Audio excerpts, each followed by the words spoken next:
morning, good afternoon, or good evening from Australia. If you don't know, my name is Morrigan, and I've set myself one simple goal: to make 1 or 2 small changes to my life every week to hopefully increase my well-being.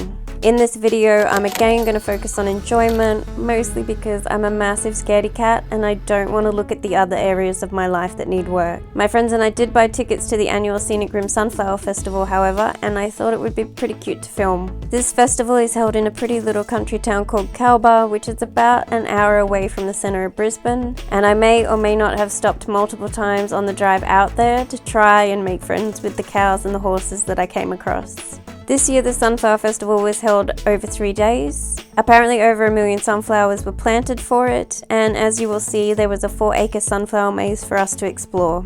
A couple of tips if you want to go next year. Most of the tickets sold out in pre-sale, so if you want to go, make sure you get on the mailing list. Also, be smarter than me and wear footwear that's appropriate for a farm. Remember to bring sunscreen and watch out for bees. And that's pretty much all I have to say. I'll get into the grittier stuff in the next video, I promise.